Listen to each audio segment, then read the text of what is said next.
Hi hello students, welcome to our channel. ఈరోజు ఈ వీడియోలో మనం 10th class maths chapter 2 polynomials example 3 గురించి నేర్చుకుంటున్నాం.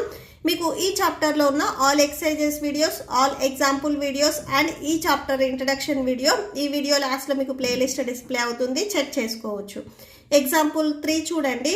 Find the zeros of the polynomial x square minus 3 and verify the relationship between the zeros and the quotient. Same మనం example 2లో ఏ model అయితే చేసామో సేమ్ మోడల్ చేస్తాము. ఇక్కడ మనకు వచ్చేసరికి సేమ్ క్వాడ్రాటిక్ పాలినోమియల్ ఇచ్చారు. మీకు ఎగ్జాంపుల్ 2లో వచ్చేసరికి 3 టర్మ్స్ ఇచ్చారు. ఇక్కడ ఓన్లీ మీకు 2 టర్మ్స్ ఇచ్చారు. ఇక్కడ మనం ఎలా యూజ్ చేస్తాము అనేది చూడండి.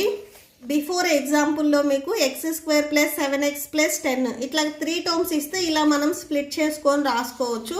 ఇక్కడ మనకి 2 టర్మ్సే ఉన్నాయి, మనం ఫార్ములాస్ని యూజ్ చేసుకుంటాము. So a square minus b square or a cube plus b cube ఇలాంటి ఫార్ములాస్ని మనం యూజ్ చేసుకుంటాము. సో ఇక్కడ మనం క్యూబ్ యూజ్ చేయాలా స్క్వేర్ యూజ్ చేయాలంటే మీకు ఇక్కడ గివెన్ క్వశ్చన్లో స్క్వేర్ ఉంది కాబట్టి a square minus b square ఐడెంటిటీని యూజ్ చేయండి. ఓకే, సో ఫార్ములా ఒకసారి రాసుకోండి.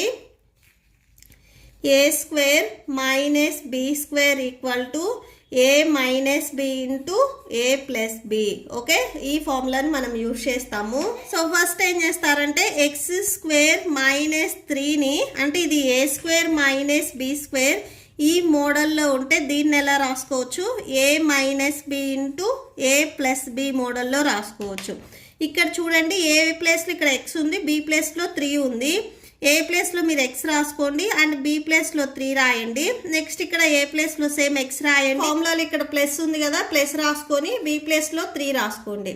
సో ఇక్కడ ఒకసారి అబ్జర్వ్ చేయండి, సేమ్ ఇవి మల్టిప్లై చేస్తే ఇదే వాల్యూ వస్తుందా లేదా అని చెక్ చేయండి. X into x x square వస్తుంది, plus into minus or minus into plus minus 3 3s 9. But ఇక్కడ 3 ఉంది అంటే మీకు వాల్యూ చేంజ్ అవ్వకూడదు. ఓకే, ఇక్కడ ఎలా రాసుకుంటారు అంటే √3 అని రాసుకోవాలి. ఇక్కడ చూడండి, √3 ఇంటూ √3. సో √3 హోల్ స్క్వేర్ వస్తుంది, స్క్వేర్ అండ్ రూట్ క్యాన్సిల్ అవుతుంది. నెక్స్ట్ ఇక్కడ సేమ్ 3నే వస్తుంది. మీకు వాల్యూ అనేది చేంజ్ అవ్వకూడదు. సో కంపల్సరీ ఇక్కడ మీరు రూట్ అనేది రాసుకోవాలి. ఓన్లీ 3 పెడితే మీకు ప్రాబ్లం అనేది రాంగ్ అవుతుంది. ఓకే, సో ఇప్పుడు చూడండి, X minus √3 equal to 0, X plus √3 equal to 0. ఇక్కడ ఉన్న వాల్యూస్ని మనం 0కి ఈక్వల్ చేసాము. ఎక్స్ మైనస్ √3ని మీరు ట్రాన్స్పోజ్ చేసుకుంటే ప్లస్ √3లోకి వెళ్తుంది, ప్లస్ √3ని ట్రాన్స్పోజ్ చేసుకుంటే మైనస్ √3లోకి వెళ్తుంది. సో ఎక్స్ వాల్యూస్ మీకు ప్లస్ √3 అండ్ మైనస్ √3 వచ్చాయి. ఓకే, సో కన్క్లూడ్ చేసేసేయండి ఒకసారి. therefore the zeros of x square minus 3 are √3 and minus √3. Okay, so ఈ పాలినోమియల్కి ఎక్స్ వాల్యూస్ √3 అండ్ మైనస్ √3 వచ్చాయి. అండ్ నెక్స్ట్ సేమ్ ఒకసారి మళ్ళీ వెరిఫై చేసుకోవాలి రిలేషన్షిప్ అనేది. ఇప్పుడు sum of zeros, next product of zeros check చేస్తాము. సమ్ ఆఫ్ జీరోస్ ఇక్కడ zeros values ఏవైతే వచ్చాయో వీటిని మనం సమ్ అన్నాం కాబట్టి ఎడిషన్ చేయాలి.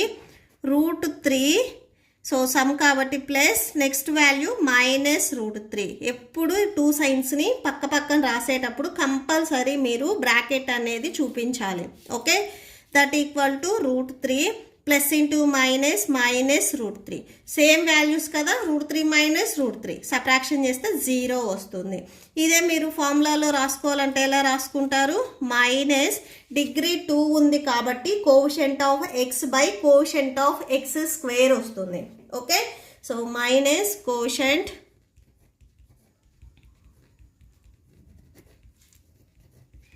X by quotient of x square.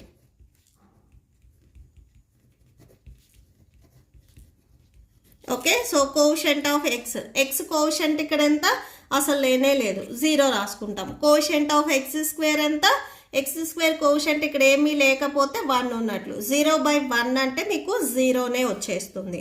Okay, so just formula రాసుకొని లీవ్ చేయండి. నెక్స్ట్ ప్రొడక్ట్ ఆఫ్ జీరోస్ చూద్దాము. సేమ్ ఇక్కడ 0 వాల్యూస్ మనకి ఏమొచ్చాయి, √3 ప్రొడక్ట్ అన్నారు కాబట్టి మల్టిప్లై చేయాలి, -√3. సో -√3 ఇంటూ √3, √3 స్క్వేర్ వస్తుంది, square and root cancel. So ఇక్కడికి మనకి -3 వస్తుంది. సేమ్ ఇలానే ఫార్ములాలో మీరు రాసుకోవాలి అనుకుంటే కాన్స్టెంట్ టర్మ్ బై మీరు బిఫోర్ ఏదైతే రాసుకున్నారో కోఎఫిషియంట్ ఆఫ్ x², సేమ్ అదే రాసుకుంటారు. కాన్స్టెంట్ టర్మ్ చూడండి, ఇక్కడ మీకు ఏముంది, -3 ఉంది. అండ్ x² కోషంట్ వచ్చేసరికి ఇక్కడ మీకు ఏమీ లేకపోతే నెంబర్ ఇనీషియల్గా 1 ఉన్నట్లు. సో -3/1 రాసుకుంటాము. సో -3/1 అంటే -3 వస్తుంది. Okay, so that's it. ఈ ప్రాబ్లంతో మీకు ఈ వీడియో కంప్లీట్ అయింది.